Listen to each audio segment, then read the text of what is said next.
اللہ تعالیٰ علیہ وسلم نے فرمایا اتنے نبی مجھ سے پہلے آئے تھے، ان کے کام یہ تھے، ان کے معجزات یہ تھے، تم نے مان لیا، یہ کیا ہے؟ دل کی تصدیق ہے، اس کو کہتے ہیں دل سے ماننا۔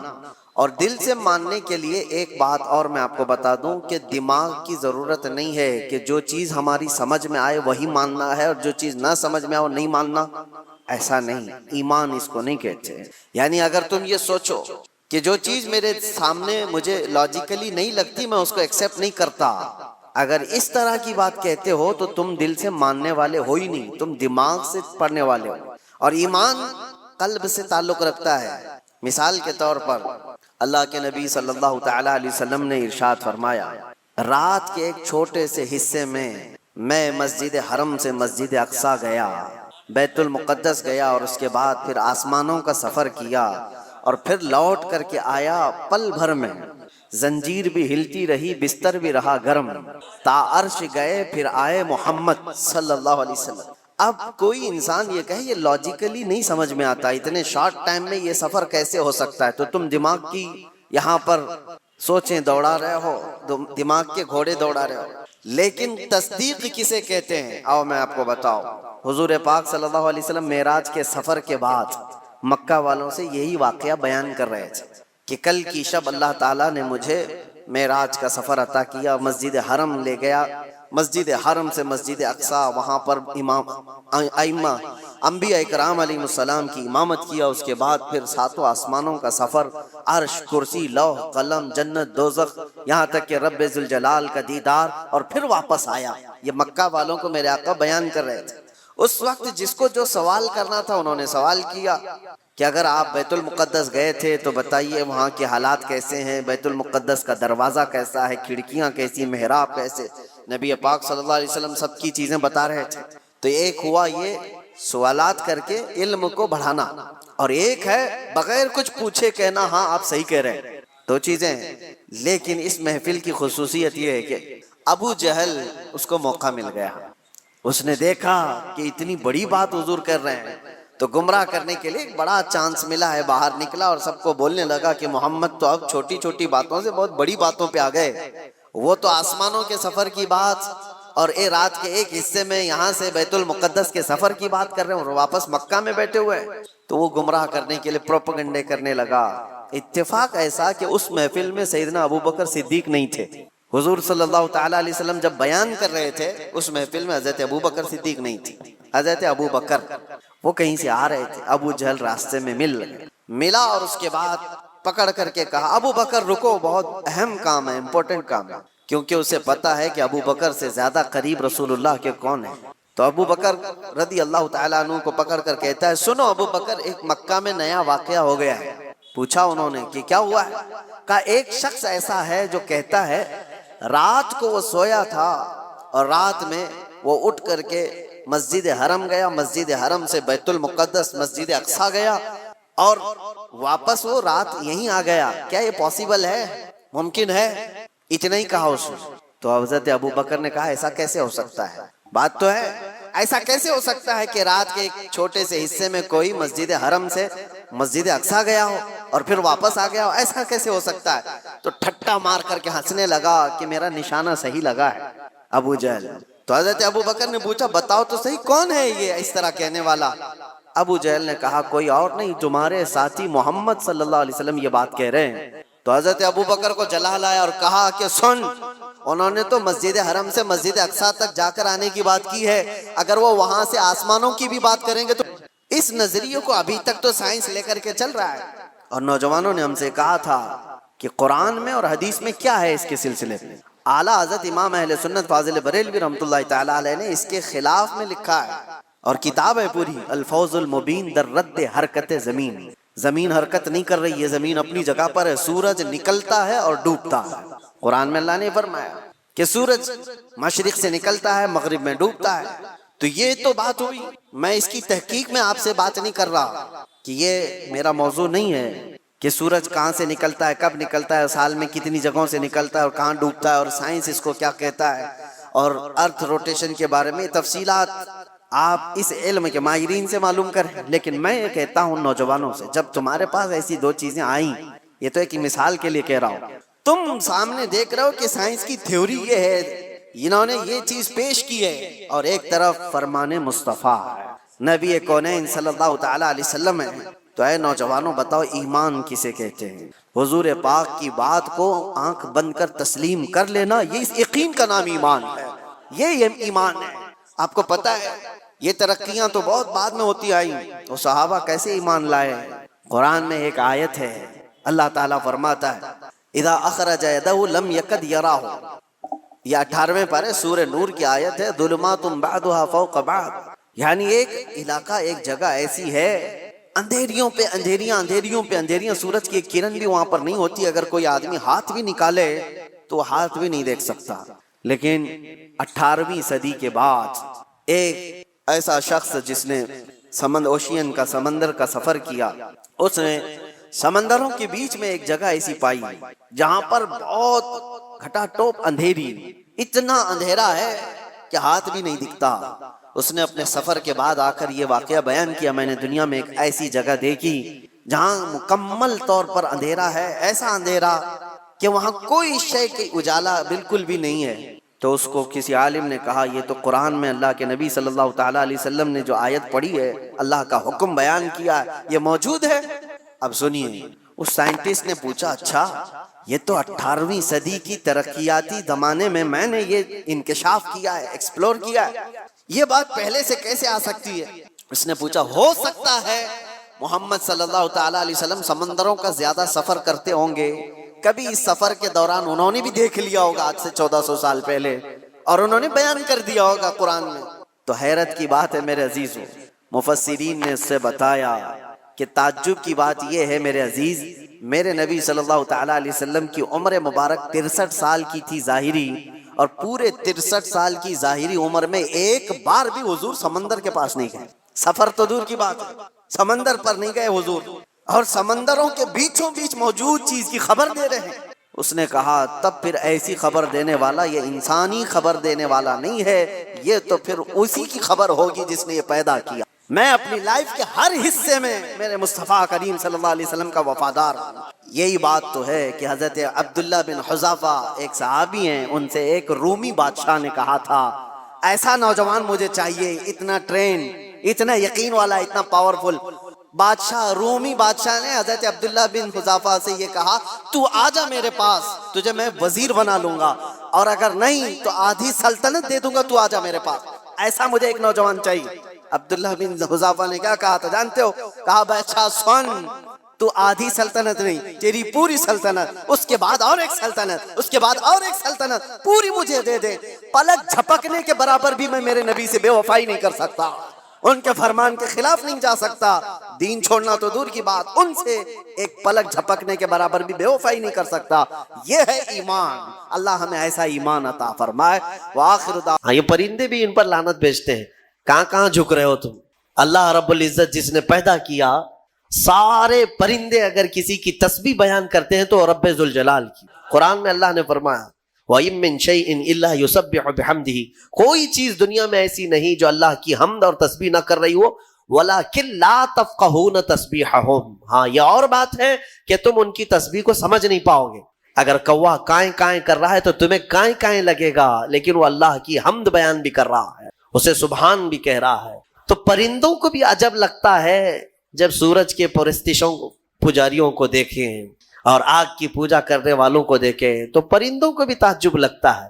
سلیمان علیہ السلام کے سامنے آ کر کے اس نے شکایت کیا میں نے ایک عورت کو دیکھا ہے، اس کا نام سبا بلقیس ہے، اس کا نام سبا بلقیس ہے، اور وہ ایک بہت ہی عالی شان تخت پر بیٹھتی ہے، اس کا تخت بڑا مضبوط ہے، سونے اور چاندی سے جڑا ہوا، 80 گز لمبا، 40 گز چوڑا، اتنا بڑا تخت ہے، اور اس کی حفاظت کے لیے جو لوگ مامور ہیں 7 دروازے بنائے گئے ہیں، اس کے اندر وہ تخت رکھا جاتا ہے، اور ہر دروازے پر پہرے دار الگ ہیں، باڈی گارڈ الگ ہے، جو اس تخت کے اندر تک جانے کے لیے بڑی سیکورٹی ہے۔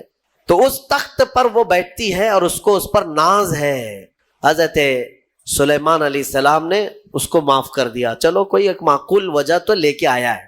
تب پھر سلیمان علیہ السلام نے کہا ایک خط لکھو اس کے نام پر، خط لکھا، حضرت سلیمان علیہ السلام نے پھر اس سے کہا ہدہد سے لے جا اور اس کے پاس ڈال دے یہ خط. خط میں کیا تھا؟ سلیمان علیہ السلام نے اس خاتون کو کہا اس سورج کی پرستش اور غیر اللہ کی عبادت سے نکل آ، اللہ رب العزت کی عبادت کی طرف آ، میں تجھے دعوت دیتا ہوں. یہ خط میں تھا. دین کی دعوت دینا نبیوں کا کام ہی ہے. انبیاء کرام علیہ السلام کا یہی وتیرہ رہا ہے. یہ خط لے جا کر کے سبا بلقیس کے پاس ہدہد نے ڈال دیا. ہدہد کے اس خط کو دیکھ کر کے وہ پڑھتی ہے. اس کے بعد اس میں لکھا ہوا تھا انہ من سلیمان و انہ بسم اللہ الرحمن الرحیم. سلیمان کی طرف سے یہ خط آیا ہے اللہ کے نام سے شروع جو نہایت مہربان رحمت والا. اور اس کے بعد جو میٹر تھا اللہ تعالی علیہ واتونی مسلمین، گھمنڈ مت کر، میرے پاس مسلمان ہو کر کے آ جا. سلیمان علیہ السلام نے دعوت دی. تب سبا بلقیس اس کا اپنا ایک رعب تھا، اس کی فوج تھی، اس کی رعایا تھی، حکومت تھی. تو اس نے اپنی قوم کے بڑے بڑے اعزاء کو بلایا، جو شرفا تھے ان کو بلایا اور مشورے کے لیے پوچھا کہ لوگوں دیکھو میرے پاس سلیمان علیہ السلام کی طرف سے خط آیا ہے اور وہ مجھے بلا رہے ہیں کہ تو یہ سورج کی پرستش چھوڑ اور میرے دین پر آ جا، اللہ وحدہ لا شریک کی عبادت کر. تم لوگ کیا مشورہ دیتے ہو؟ تو لوگوں نے یہ کہا، اس کے جو وہاں محل کے پہرے دار تھے یا وزراء تھے، انہوں نے کہا قالوا نحن اولو قوت و اولو بأس شدید، ہم لوگ بہت طاقتور لوگ ہیں اور بہت سخت ترین حملہ کرنے والے لوگ ہیں، باقی معاملہ تمہارے اوپر ہے اے سبا بلقیس، اگر تم حکم دو گی تو ہم حملہ کریں گے، لڑیں گے. تو سبا بلقیس عقل والی خاتون تھی، اس نے کہا قالت ان الملوک اذا دخلوا قریۃ افسدوها، میں دیکھتی ہوں کہ جب بھی کوئی بادشاہ کسی ملک میں حملہ کرتا ہے تو پورا تباہ و برباد کر دیتا ہے، شہر کے شہر بکھر جاتے ہیں. وجعلوا اعزت اہلها اذلۃ، بڑے بڑے عزت والے لوگ ذلیل ہو جاتے ہیں، گھر ٹوٹ گئے، دکانیں برباد ہو گئیں. تو سبا بلقیس کا یہ جملہ توجہ سے کہ جب بھی کسی شہر پر یا کسی بستی پر یا کسی ملک پر حملہ ہوتا ہے تو بچتا کیا ہے؟ کھنڈرات، سب تباہ و برباد ہو جاتا ہے. لڑائیاں دو بادشاہوں کی ہوتی ہیں لیکن پوری تباہی قوم کی ہوتی ہے. ابھی ہم دیکھ رہے ہیں مسلسل اخبار یوکرین کی پڑھتے ہوں گے یا سنتے ہوں گے یا دیکھتے ہوں گے آپ لوگ، بات دو لوگوں کی اور اس میں پوری کی پوری قوم پس جاتی ہے، پورے کے پورے شہر رشیا نے ہلاک کر دیے. آج ہی جا کر کے اٹھا کر کے اخبار دیکھ لینا یا نیوز دیکھ لینا، ایک ایک شہر کو رشیا نے جو جلایا ہے 90% شہر جل چکا ہے، 90% شہر جلا ہوا ہے. جو بچے ہوئے لوگ تھے وہ مارے گئے ہیں یا جل گئے ہیں، باضابطہ میزائل داغے گئے، وہاں کی سرکاری حکومتیں توڑ دی گئیں، تباہ کر دی گئیں، گاڑیاں جلی ہوئی راکھ کی ڈھیر بنی ہوئی ہیں، ایک پورا پورٹ قبضے میں لے لیا. یوکرین چھوٹا سا ایک ملک ہے لیکن رشیا پورے کے پورے ٹینک اتار دے، میزائل داغ دے، شہر کے شہر کو جلا دے. مزے کی بات تو یہ ہے کہ آتنکوادی نہیں ہے. ہاں، مزے کی بات تو یہی ہے کہ وہ ٹیررسٹ نہیں ہے، آتنکوادی نہیں ہے. آتنکوادی تو افغانستان والے ہیں، آتنکوادی تو ملک شام والے ہیں، یمن والے ہیں. دنیا کی اس دوہری پالیسی کو محسوس کرتے ہو کبھی؟ میڈیا والوں کی زبان سے سنا کہ رشیا آتنک پھیلایا ہوا ہے، دہشت پھیلایا ہوا ہے؟ ارے اس نے نہ جانے کتنوں کو ہلاک کر دیا ابھی 50 دن کے اندر. 50 دن کے اندر بھوکے پیاسے لوگ ہیں وہاں پر. آج یہ ڈھکی چھپی بات نہیں، سب کی آنکھوں کے سامنے ہے، لیکن کوئی کہتا ہے اس پر؟ دو سپر پاور لوگوں کی لڑائیاں ہیں، دنیا اس میں بات کرنے سے بھی گھبراتی ہے. ہاں، کوئی سرکاری کمنٹ نہیں کرے گا ابھی رشیا کے بارے میں کہ تو ٹیررسٹ ہے یا تو آتنکوادی ہے، کیونکہ ان کو بھی اپنے انجام کی فکر ہے، کہیں یہ دادا ہمارے اوپر بھی حملہ نہ کرے. تو اس کا مطلب ہے کہ ٹیررسٹ، آتنکواد، دہشت گرد، یہ سب جو جملے ہیں نا، یہ خاص خاص لوگوں کے لیے ہے، خاص خاص لوگوں کے لیے ہے. ہاں، اپنا ہو تو بیٹا ہے، دوسروں کا ہو تو پٹا ہے. ہمارے ہاں کہتے ہیں نا، وہ پٹا دیکھو کیسا ہے، یہ پٹا کیسا ہے، وہ سب پٹے ہیں اور اپنا بیٹا ہے. تو ان کی جس سے جمتی ہے ملتی ہے وہ پورا کا پورا شہر تباہ کرے، نہیں امن کے لیے کر رہا ہے وہ. اور اگر کہیں کسی کے ہاتھ میں بلیڈ بھی مل گیا تو ارے یہ تو بڑا آتنکوادی ہے. یہ ہے دنیا کی پالی.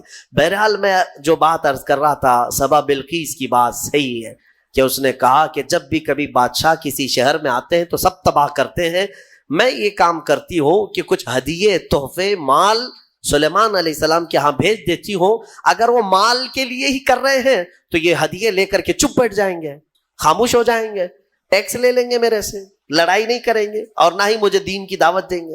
تو بہت سارے قیمتی تحفے دے کر کے بلقیس نے بھیجا سلیمان علیہ السلام کے پاس۔ وہ لوگ لے کر کے آئے، کہا ہماری ملکہ نے آپ کے حوالے کیا ہے۔ حضرت سلیمان علیہ السلام نے دیکھا، کہا ارجع الیہم، لے جاؤ اپنی ملکہ کے پاس یہ واپس، اس سے کئی گنا زیادہ اچھا مال میرے مولا نے مجھے دیا ہے۔ تمہاری ملکہ، تمہاری خاتون مجھے مال سے خریدنا چاہتی ہے، لے جاؤ، دین کی دعوت ہم نے مال کے لیے نہیں دی، یہ واپس لے جاؤ، اور اگر اس کا ارادہ نہیں ہے ہم ابھی آ رہے ہیں اپنا لشکر لے کر کے، پہلے میں لاؤں گا۔ یہ قرآن کے الفاظ میں بتا رہا ہوں۔ فَلَمَّا رَآهُ مُسْتَقِرًّا عِنْدَهُ، ابھی سلیمان علیہ السلام بات کمپلیٹ کر رہے تھے، سلیمان علیہ السلام نے گھوم کر کے دیکھا تو وہ تخت لا چکے تھے۔ جا کر کے تھوڑا سا میپ میں چیک کر کے دیکھ لینا فلسطین سے یمن کا ڈسٹینس کتنا ہے، یمن اور فلسطین میں کتنے کلومیٹر کا فاصلہ ہے۔ اور یہ اس زمانے کی بات کر رہا ہوں جب کوئی بھی تیز رفتار راکٹ وغیرہ تو چھوڑو، ایک بس بھی نہیں تھی، ایک کار بھی نہیں تھی۔ اس وقت کوئی سواریاں اگر تھیں تو صرف اونٹ اور گھوڑے تھے، اس کے علاوہ کوئی نہیں، انٹرنیٹ نہیں تھا، موبائل نہیں، اور نہ ہی فاسٹ۔ میاں میں یہ نہیں کہہ رہا کہ ای میل آیا، میں یہ کہہ رہا ہوں پورا تخت آیا، پورا تخت آیا، فزیکلی پکڑ کے دیکھ سکتے ہو، یہ نہیں ہے کہ صرف اس کی تصویر آئی تھی۔ اب میں آپ کو بتاؤں، سلیمان علیہ السلام نے جب یہ دیکھا تو کیا کہتے ہیں جانتے ہیں؟ اچھا ایک بات میں آپ کو بتا رہا ہوں، سلیمان علیہ السلام کون ہے؟ اللہ کے نبی ہیں، اور تخت جو لائے وہ کون ہے؟ اللہ کے ولی ہیں۔ نبی نہیں تھے، وہ ولی تھے۔ سلیمان علیہ السلام خود بھی تو لا سکتے تھے، ارے وہ جنات سے پوچھ رہے ہیں اور اپنے امتیوں سے پوچھ رہے ہیں، سلیمان علیہ السلام خود بھی تو لا سکتے تھے۔ یہ عقل کے اندھوں کو اس میں درس ہے جو نبی کی طاقت پر سوال کرتے ہیں۔ سلیمان علیہ السلام لا ضرور سکتے تھے، لیکن یہ چھوٹا کام ان کے ذہن نہیں دیتا تھا، ان کے امت کا ایک چھوٹا آدمی بھی یہ کام کر سکتا تھا۔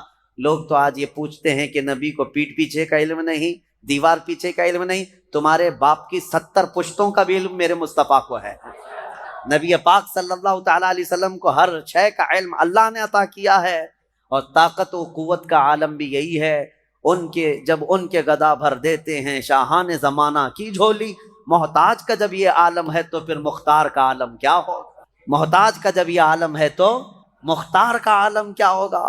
اور وہ نبی نہیں تھے، ولی تھے، تخت لائے۔ سلیمان علیہ السلام نے اس بات پر کیا کہا؟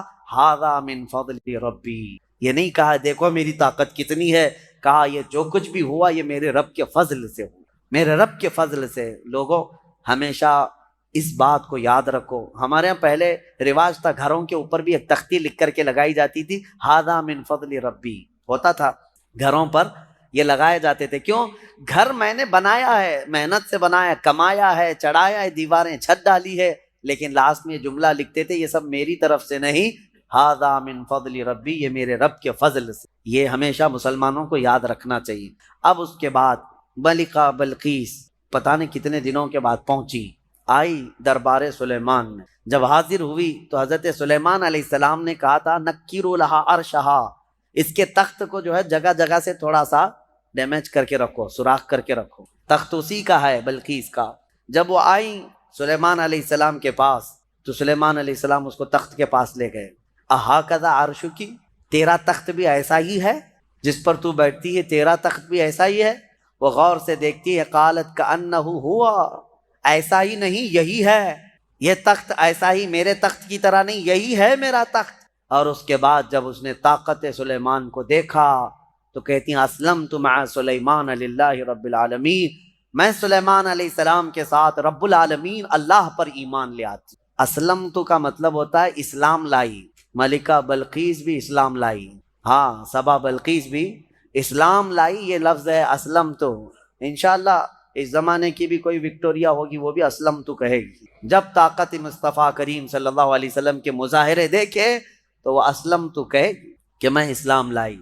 یہ واقعہ سورہ نمل میں موجود ہے۔ اس کے بعد سلیمان علیہ السلام ایک وادی سے گزر رہے تھے، اس وادی میں چونٹیاں بہت زیادہ تھیں، تو ایک چونٹی کہتی ہے جو رانی تھی کہ چونٹیوں جلدی جلدی اپنے سوراخوں میں چلے چلو کہ سلیمان علیہ السلام اور ان کا لشکر آ رہا ہے، اور کہیں وہ بے خبری میں تمہیں روند نہ دیں. یہ جملہ جو ہے قرآن میں ہے. چونٹی کہتی قالت یا ایھا النمل ادخلوا مساکینکم لا یحطمنکم سلیمان وجنودہ وہم لا یشعرون. سلیمان اور ان کی جو فوج ہے کہیں وہ بے خبری میں تمہیں روند نہ دیں، جلدی جلدی اندر چلو. وادی نمل جو ہے نا، یہ چونٹیوں کی وادی، تفسیر میں یہ بتایا گیا ہے کہ ابھی 4.5 کلومیٹر دور تھی، 3 میل یعنی 4.5 کلومیٹر دور سلیمان علیہ السلام ابھی نکلے تھے. اسی وقت چونٹی کو پتہ چل گیا کہ اللہ کے نبی اور ان کی فوج، ان کی امت آ رہی ہے. اور جب اس چونٹی نے یہ بات کہی سب دوڑنے لگی اپنے سوراخوں میں. تو اب آگے کی آیت سنو، حیرت ہوتی ہے. سلیمان علیہ السلام کے بارے میں قرآن کہتا ہے فَتَبَسَّمَ ضَاحِكًا مِّن قَوْلِهَا. چونٹی کی یہ بات سن کر کے حضرت سلیمان علیہ السلام مسکرا پڑے. سلیمان علیہ السلام مسکرا پڑے. کبھی آپ نے چونٹی کی بات سنی؟ مچھر کی تو سمجھ میں آتی ہے، کان کے پاس آ کر کے گیں گیں گیں کرتا ہے، لیکن میں نے تو چونٹی کی آج تک نہیں سنی. آپ نے سنی ہے؟